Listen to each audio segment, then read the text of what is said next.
जय जय श्री सीताराम। सीताराम चरण रति मोरे, अनुदिन बढ़ऊ अनुग्रह तोरे। सीताराम राम राम, सीताराम राम राम। जय जय श्री सीताराम। अपनी जिह्वा से सदैव भगवान का नाम लेते रहें। नाम संकीर्तन ही कलयुग में मात्र एक सहारा है अपने पापों को नष्ट करने का, भगवान में अनुराग को बढ़ाने का। इसलिए सदैव भगवान का नाम अपनी जिह्वा से लेते रहें, तभी अंतकाल में भी आपको यह अवसर मिलेगा कि आप भगवान का नाम ले सकेंगे। ये एक प्रयास है और धीरे धीरे हमारी आदत बन जाएगी। अगर हम प्रयास सही ढंग से करते रहेंगे तो हम सफल भी होंगे।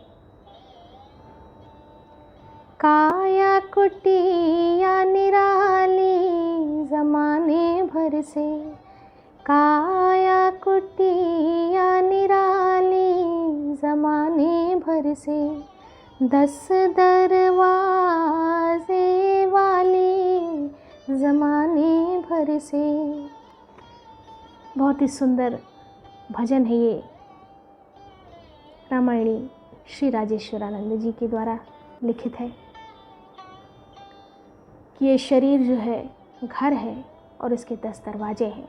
यहाँ आँख, नाक, कान, वाणी, रसना सभी मिलाकर 10 दरवाजे हैं और व्यक्ति इन्हीं 10 दरवाज़ों से संचालित होता रहता है।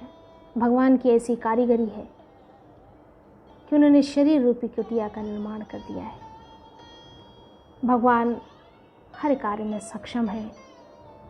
भगवान के लिए कुछ भी दुर्लभ नहीं है, नारायण के लिए कुछ भी दुर्लभ नहीं है।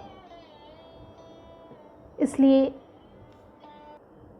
अपने जीवन के प्रमुख कार्यों को करते करते ही भक्ति भजन भी करना अनिवार्य है, समझिए। इसके लिए अलग से समय निकालेंगे, बाद में करेंगे, एक उम्र के बाद करेंगे, जब बुढ़ापा आएगा तब करेंगे। ये सारी चीज़ों को विराम देना चाहिए और इन सारी चीज़ों के विषय में दोबारा से सोचना चाहिए कि कहीं वो अवसर ही नहीं आया, वह समय ही नहीं आया, वह स्थिति ही नहीं आई, वह उम्र ही नहीं आई, तो आप भगवान के भक्ति से वंचित रह जाएंगे। इसलिए अवश्य सोचना चाहिए कि जो क्षण है, ऐसा मान के चलना चाहिए कि वही अंतिम क्षण है। किसी भी समय व्यक्ति जो है वो प्रस्थान कर सकता है संसार से। इसलिए उस अंतिम क्षण को मान करके अभी से ही भगवान की भक्ति में लग जाना चाहिए। निरंतर रोज़ हमेशा भगवान का नाम लेते रहना चाहिए। नाम संकीर्तन ही आपको भगवान के करीब लाता है। जय जय श्री सीताराम। सुंदरकांड की सुंदर चौपाइयाँ मेरी गति एवं मति के अनुसार धीरे धीरे आगे की ओर प्रवाहित हो रही है। हम सभी इसका रसपान कर रहे हैं। हनुमान जी के उत्कृष्ट कार्यों को सुंदरकांड में स्थान मिला। गोस्वामी तुलसीदास जी ने सुंदरकांड इसीलिए लिखा और हनुमान जी के सारे कार्यकलापों को वहाँ पर वर्णित किया। हनुमान जी स्वयं भगवान थे। वो सब कुछ करने में सक्षम थे। वो चाहते तो सीता मैया को स्वयं ले जा सकते थे, परंतु भगवान की लीला को दिखाने के लिए यह करना उचित था। भगवान की उन्होंने बात मानी, जो भगवान ने आदेश दिया वही उन्होंने किया। वो परम भक्त थे भगवान के दूत बनकर गए और उन भगवान की हृदय की सारी बातों को माता जानकी के समक्ष रखा। ये सारी घटनाएं सुंदरकांड में हमें पढ़ने को मिलती हैं। सुंदरकांड का पाठ नियमित करने की कोशिश करनी चाहिए। यह आपको सारे दुखों से, सारे झंझटों से, सारे कष्टों से, सारे क्लेशों से बाहर निकालता है, सारे दुखों से मुक्ति देता है। इसकी एक एक चौपाइयाँ बहुत ही चमत्कारी चौपाइयाँ हैं। व्यक्ति अगर मन से पढ़े तो इसका बहुत अधिक लाभ है। तो अगर आप परेशान हैं तो इन सारी चौपाइयों का ज़रूर अध्ययन करें।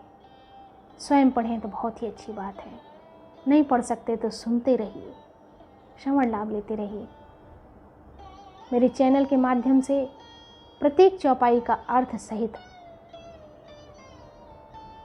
पूरा संकलन उपलब्ध है, एक ही स्थान पर। मात्र 10 मिनट के समय को निकालकर आप इसे सुन सकते हैं और अपने जीवन को धन्य करने की कोशिश करिए, अपने जीवन को सफल करने की कोशिश करिए। बिना उद्देश्य के जीवन बेकार है। अपने उद्देश्य को पूर्ण करिए।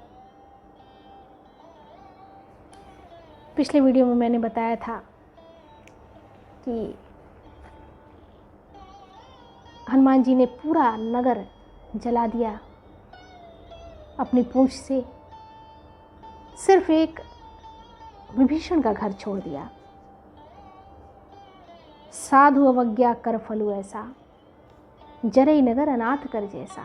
पूरा नगर अनाथ की तरह जलने लगा।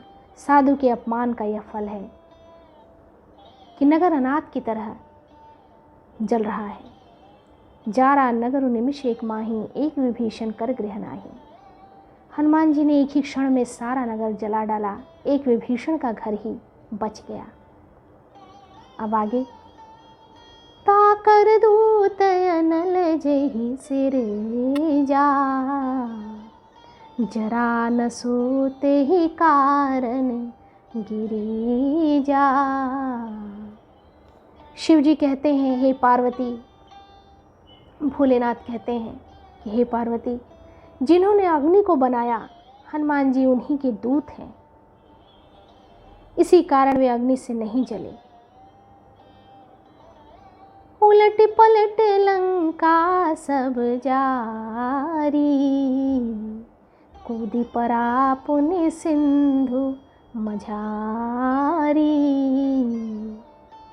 हनुमान जी उलट पलट कर एक ओर से दूसरी ओर तक सारी लंका जला दिए। फिर वे समुद्र में कूद पड़े।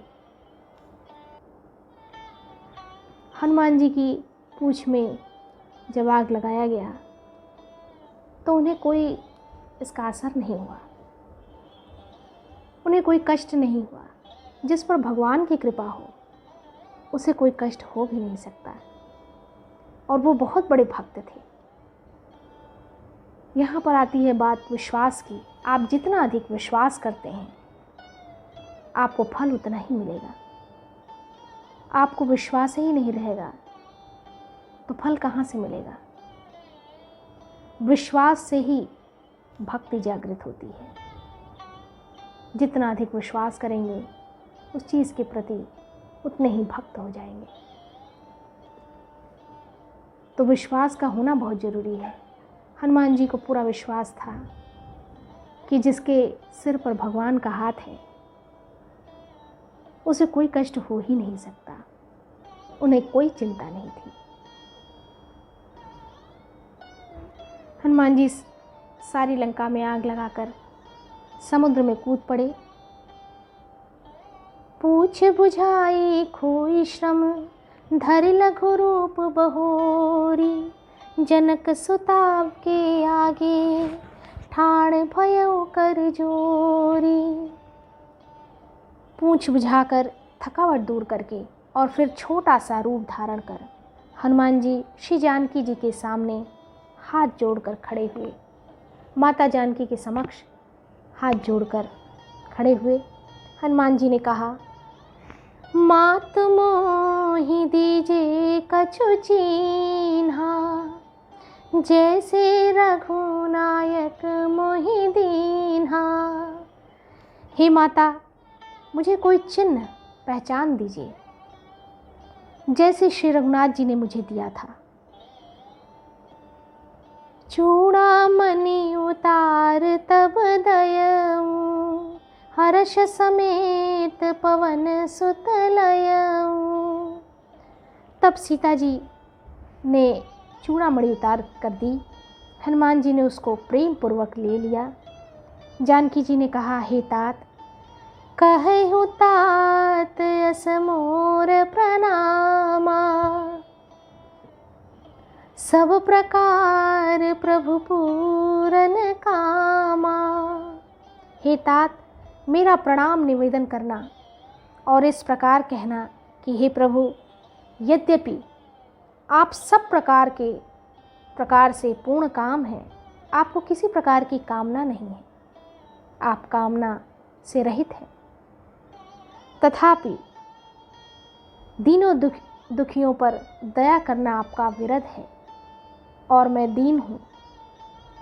दीन दयाल बिरदु संभारी, हरहु नाथ मम संकट भारी। दीन दयाल बिरदु संभारी, हरहु नाथ मम संकट भारी। तथापि दीनों दुखियों पर दया करना आपका विरध है और मैं दीन हूँ, मैं दुखी हूँ। अतः उस विरध को याद करके हे नाथ, मेरे भारी संकट को दूर कीजिए। सीता जी ने हनुमान जी के समक्ष ये बात कही, दीन दयाल बिरध संभारी, हरहु नाथ मम संकट भारी। प्रायः सभी घरों में जिन्होंने मानस को कभी देखा नहीं, कभी पढ़ा नहीं, उन्हें भी ये चौपाई हमेशा याद रहती है, लोगों के सुनने के द्वारा, लोगों के कहे हुए स्वरों के द्वारा।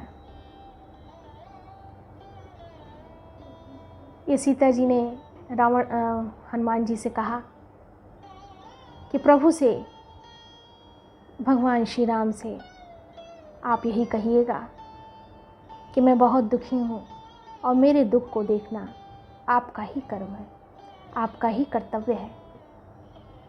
आप दीन दुखियों पर दया करते हैं, ये उन्हें याद दिलाना। मेरे ऊपर भारी संकट है, इसे आप दूर कीजिए। तात सकृत सक्रसुत कथा सुनाए हूँ, बान प्रताप प्रभु ही समझाए हूँ। मास दिवस महु नाथ न आवा, तौ पुनि मोहि जियत नहीं पावा। और बहुत बड़ी बात सीता जी ने कही, वो बहुत कष्ट में थी और भारी कष्ट होने के कारण उन्होंने कहा, हे तात, इंद्रपुत्र जयंत की कथा घटना सुनाना। जयंत ने उनके पैर में एक बार चोंच मारी थी, तो प्रभु जहाँ बैठे थे, जिस कुश के आसन पर बैठे थे, उसी कुश को, उसमें से एक कुश निकाला उन्होंने और जयंत के ऊपर फेंक दिया। वो ब्रह्मास्त्र की तरह जयंत का पीछा करने लगे, उसे मृत्युदंड देने के लिए। ये घटना उनको याद कराना और प्रभु को उनके बाण का प्रताप समझाना, स्मरण कराना। यदि महीने भर में नाथ ना आए, मास दिवस महु नाथ ना आवा, महीने भर में नाथ ना आए, तो फिर मुझे जीते जी नहीं पाएंगे। मैं जीवित रहूंगी इसकी कोई निश्चितता नहीं है, अर्थात मेरे प्राण निकल जाएंगे। तौ मुनि मोहि जियत नहीं पावा, मुझे जीवित नहीं प्राप्त करेंगे। ऐसे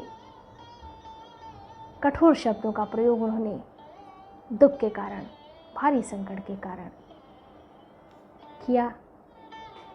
माता जानकी ने हनुमान जी से कहा, कहु कपि के ही विधि राखो प्राणा, तुम हऊ तात कहत अब जाना, तो ही देख शीतल भई छाती।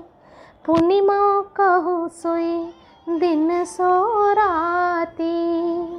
हे हनुमान, कहो मैं किस प्रकार प्राण रखूं, अपने प्राणों को किस प्रकार सहेजूं। हे तात, तुम भी अब जाने को कह रहे हो।